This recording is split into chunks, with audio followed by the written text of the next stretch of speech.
अस्सलाम वालेकुम नाज़रीन। ड्रामा सीरियल शेर की नेक्स्ट एपिसोड बहुत धमाकेदार और इंटरेस्टिंग होने वाली है, क्योंकि नेक्स्ट एपिसोड में अब शेर आहत को अमेरिका भेजकर कौन सी नई चाल चलने वाला है और इसी के साथ शुजात भी खुद को मलाल और पछतावों में घिरा हुआ महसूस करेगा। और वहीं बदर जमान अब शेर जमान के खिलाफ कौन सी नई चाल चलने वाला है, तो ये सब बताएंगे हम आपको आज की इस वीडियो में। लेकिन इससे पहले अगर आपने हमारा चैनल अभी तक सब्सक्राइब नहीं किया है तो बहुत शुक्रिया के साथ पहले चैनल को सब्सक्राइब कर लीजिए। तो अब जैसा कि शेर जमान को आहत की दूसरी शादी के बारे में मालूम हो ही चुका है और राजदान ने भी सारी डिटेल्स शेर जमान को दे दी हैं कि रईस आहत जमीनों पर जाते तो जरूर हैं, लेकिन रहते वो शगुफ्ता के घर पर ही हैं।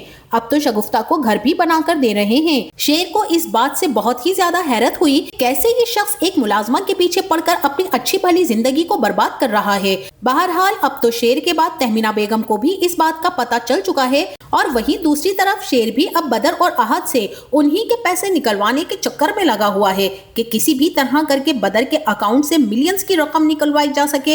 इसीलिए आहत अपने बाप के खिलाफ जाकर एक इंतहाई कदम उठाने वाला है, जहां वो बदर जमान के अकाउंट से पैसे कारोबार में लगा देगा। इस बात का जब इल्म बदर जमान को होगा तो वो आहत का बहुत ही बुरा हशर करेगा कि तुमने मुझसे पूछे बगैर किस तरह से मेरी 2 साल की मेहनत और जमा पूंजी ले जाकर शेर की जेब में डाल दी है। तुमने तो उसे ये यकीन दिला दिया है कि हमारे पास इससे भी ज्यादा कुछ माल है, लेकिन बदर ये नहीं जानता कि शेर तो अभी से नहीं बल्कि बहुत पहले से इस चीज का इल्म रखता है कि किस तरह से 445 मिलियन का घपला बदर जमान ने शाह जमान के बिजनेस से किया है। अभी तो सिर्फ चंद 100 मिलियन ही शेर ने निकलवाए हैं, बाकी का हिसाब भी शेर लेकर ही रहेगा। और वहीं दूसरी तरफ शुजात भी फजर की तरफ से ऐसा बददिल और बदगुमान हुआ है कि वो जुबान से तो फजर को क्या कुछ कह जाता है, जलील करके भी रख देता है, पर जब देखता है कि वो फिर से उसके सामने आकर खड़ी हो जाती है तब शुजात खुद पर काबू ना पाते हुए भी फजर के खिलाफ हो जाता है और तन्हाई में उसके लिए रोता भी है, याद भी करता है। या तो मर्द बन के अपनी बेटी का कसूर मुआफ करे,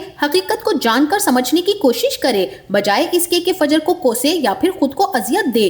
बहरहाल शुजात भी सायका से यही कहेगा कि मैं फजर से ये एक्सपेक्ट नहीं कर रहा था कि वो मेरे सामने अब भी इसी तरह से आ जाएगी। उसने मुझे धोखा देकर अच्छा नहीं किया सायका। और सायका बेगम भी अपने शौहर से यही कहेंगी कि जब वो शेर की जान नहीं ले सकती थी तो आपने क्यों उसे उकसाया, क्यों उसे जबरदस्ती मजबूर किया कि वो शेर को मार दे। अब वो समझदार है, अच्छा बुरा जानती है और पढ़ी लिखी है। तब शुजात कहेगा कि मेरा क्या कसूर था, मैंने तो बस इस दुश्मनी की खातिर किया था। सायका भी कहेंगी तो फिर दुश्मनी ही निभानी थी ना सारी जिंदगी। क्यों आपने फजर को पढ़ाया लिखाया, एक काबिल डॉक्टर बनाया, क्यों उसे अच्छे और बुरे की तमीज सिखाई। आपको तो चाहिए था कि छोटी उम्रों में ही बच्चियों को ब्याह देते, ना वो पढ़ती लिखती, ना उन्हें अकल और शऊर आता और ना ही वो खुद मुख्तार होती। शुजात को तो मुसलसल मलाल है या फिर पछतावा, एक बाप होकर भी बेटी के लिए दिल बड़ा नहीं कर पा रहा है। ऐसा कुछ गलत भी नहीं किया फजर ने जो शुजात उससे इस कदर बदगुमान होकर बैठ गया है। लेकिन यहाँ पर मलिक शुजात को बदगुमान और बददिल करने में सरासर उसकी बहन शाहताज का हाथ है। जहाँ मौका देखती है वहीं आग लगा देती है। और मैं तो यहाँ पर सायका बेगम पर भी बहुत हैरान हूँ कि वो कैसे शुजात का साथ दे रही हैं। बेटी तो सायका की भी है फजर, फिर वो अपनी ही बेटी पर एतबार क्यों नहीं करती हैं। अब वहीं आहत भी जब जमीनों से ठंडा होकर अपने घर जाएगा तभी मरजान उससे सवाल जवाब शुरू कर देगी कि आ गया तुम्हें मेरा ख्याल या फिर किसी के समझाने से यहाँ आए हो। आहत तो मरजान से वैसे ही बहुत ज्यादा बेजार है, ना ही उससे शादी के लिए रजामंद था और अगर शादी हो भी गई थी तो उसे निभाने के लिए भी उसे जबरदस्ती का समझौता ही करना पड़ा। बिल आखिर तंग आकर उसने अब दूसरी शादी कर ही ली है तो उसे अब मरजान में मजीद कीड़े नजर आने लगे हैं। जैसा कि आहत ने कहा था कि मेरी मर्जी, मैं जिसे चाहूँ सर का ताज बनाकर रखूं और जिसे चाहे पैर की जूती बनाकर रखूं, मेरी जिंदगी मेरी मर्जी। अब मरजान उससे पूछेगी क्या तुम्हें अंदाजा भी है कि हमारी औलाद अब नहीं रही, औलाद होने से पहले ही दुनिया से चली गई, ना ही तुम मेरे पास आए और ना ही कुछ कहा। क्या तुमको इस बात का जर्रा भर भी एहसास नहीं है कि हमारा बच्चा नहीं बचा। आहत भी मुसलसल बेजारी दिखाएगा, जैसे वो मरजान से किसी भी मौजू पर बात नहीं करना चाहता। मरजान भी आहत का रूखापन देखकर चीखेगी, चिल्लाएगी और कहेगी कि तुम्हारे पास मेरे लिए टाइम भी नहीं है, तुम्हारे पास मुझे देने के लिए कुछ भी नहीं है, तो क्या तुम्हारे पास मुझे दिलासा देने के लिए कोई लफ्ज भी नहीं है।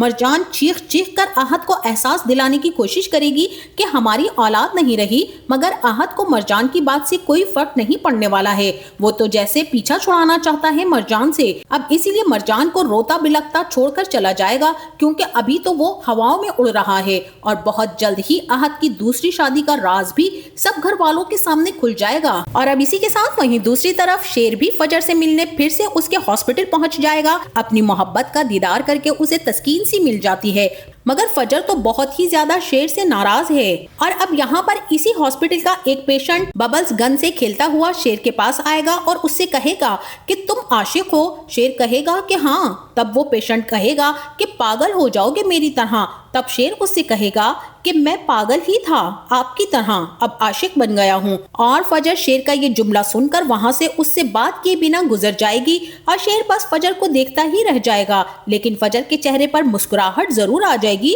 शेर के पागलपन को देखकर, मगर वो शेर की तरफ रुख नहीं करेगी, सीधी अपने रूम में चली जाएगी, क्योंकि इस वक्त फजर शेर से नाराजगी का मुसलसल इजहार कर रही है। और वहीं दूसरी तरफ बदर और अहद की लड़ाई शुरू होने वाली है कि किस तरह से अहद ने बदर के अकाउंट से 2 साल की मेहनत के पैसे कारोबार में लगवा दिए हैं। अहद भी कहेगा कि अब्बा जी, मुझे तो शेर से बार बार माजरत करते हुए बहुत अजीब सा लग रहा था कि हम इन्वेस्टमेंट करने के लिए इतनी मामूली सी रकम भी कारोबार पर नहीं लगा रहे हैं। शेर साफ कह चुका है कि अगर हमने पैसों का बंदोबस्त ना किया तो वो इस बिजनेस और इस डील से विड्रॉ कर जाएगा। और आपको तो पता है, डॉलर्स का नाम सुनते ही मेरी राल बहने लगती है। मुझे कुछ समझ नहीं आ रहा था, इसीलिए मैंने ये पैसा कारोबार में लगा दिया है।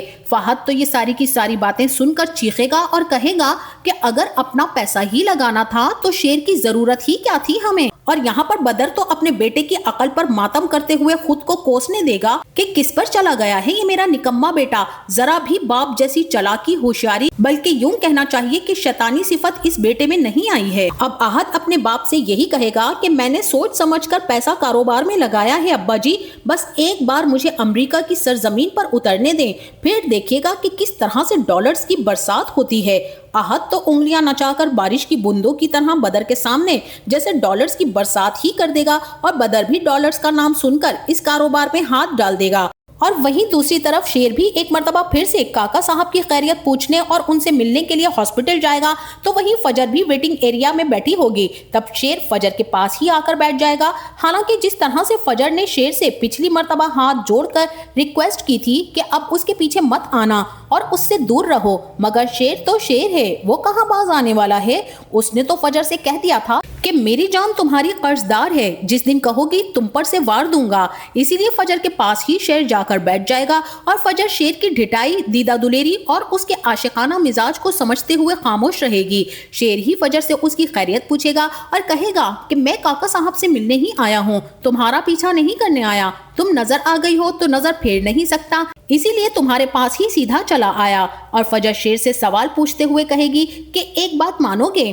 तब शेर सवालिया नजरों से फजर को देखेगा और कहेगा कि बस एक बात, तुम जो भी कहोगी मैं मानूंगा, मगर शर्त यह है कि बात तुमसे जुदाई की ना हो। तो 2 टोक कह देगी कि तुम शादी कर लो। और शेर ये बात सुनकर हैरान रह जाएगा कि ये कैसी फजूल सी और बेकार सी फजर ने बात कह दी है, मगर शेर फिर भी मुस्कुराते हुए कहेगा तो फिर कर लो शादी मुझसे, मैं तो राजी हूँ, तुम्हारा राजी होना बाकी है, क्योंकि शादी हो या मोहब्बत ये सिर्फ तुम पर ही खत्म है, क्योंकि अब मैं तुम्हारे सिवा किसी और का ख्याल लाना भी अपनी मोहब्बत की तौहीन समझता हूँ।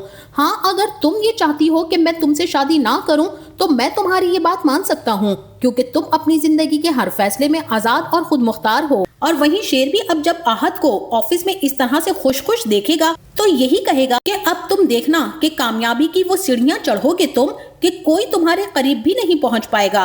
और इसी के साथ शेर अपने खास बंदों को यही ऑर्डर देने वाला है कि बस याद रखिएगा कि आहत का अमेरिका पहुंचना बहुत जरूरी है, वरना गेम ओवर हो जाएगा। तो नाज़रीन, अब देखना यह है कि शेर आहत को अमेरिका भेजकर किस तरह से उसे बिजनेस के बहाने अपने जाल में फंसाने वाला है। और जब बदर को इस बात का पता चलेगा तो नाज़रीन, अब बदर भी एक बहुत बड़ी चाल चलने वाला है शेर जमान के खिलाफ। और अब शेर की गाड़ी को आग लगवाने के लिए बदर अपने बंदे को कॉल मिलाने वाला है कि किस तरह होशियारी से शेर की गाड़ी को आग लगानी है, जिसमें शेर गाड़ी समेत ही आग लगकर जलकर मर जाए। लेकिन बदर की ये चाल उस पर उल्टी ही पड़ जाएगी। बदर का बंदा आग तो लगा देगा गाड़ी को, मगर इसमें शेर मौजूद नहीं होगा, जबकि राजदान इस सारी हकीकत से वाकिफ होगा और वो शेर जमान को बदर की इस प्लानिंग का बताकर शेर के पास बदर की की साजिशों का एक पॉइंट और नोट करवा देगा। तो नाजरीन, आपका इस बारे में क्या ख्याल है? क्या शेर बदर को अभी और ढील देने वाला है या फिर कारोबार में नुकसान का घपला करवा के बदर का पैसा बर्बाद करने वाला है? जिस तरह से बदर ने ये सारे का सारा पैसा कमाया है उसी तरह घाटे में चला जाएगा। और क्या शेर फजर से अलग हो जाएगा या फिर काका साहब तबीयत ठीक होने के बाद शेर और फजर को मिलवाकर और अपनी लालच के साथ साथ अपनी गलतियों का एतराफ करने के बाद अपनी पुरानी दुश्मनी को खत्म करके ही इस दुनिया से रुखसत होंगे? और क्या मरजान पर आहत की दूसरी शादी की हकीकत खुल जाएगी? तो आप में से कौन कौन ये चाहता है कि फजर और शेर की शादी हो जाए और कौन बदर जमान की सजाए मौत देखना चाहता है? इस बारे में हमें अपनी राय से जरूर आगाह कीजिएगा। जाते जाते वीडियो को लाइक और चैनल को सब्सक्राइब करना ना भूलिएगा। अपना बहुत सारा ख्याल रखिएगा। मिलते हैं नेक्स्ट वीडियो में, तब तक के लिए अल्लाह हाफिज।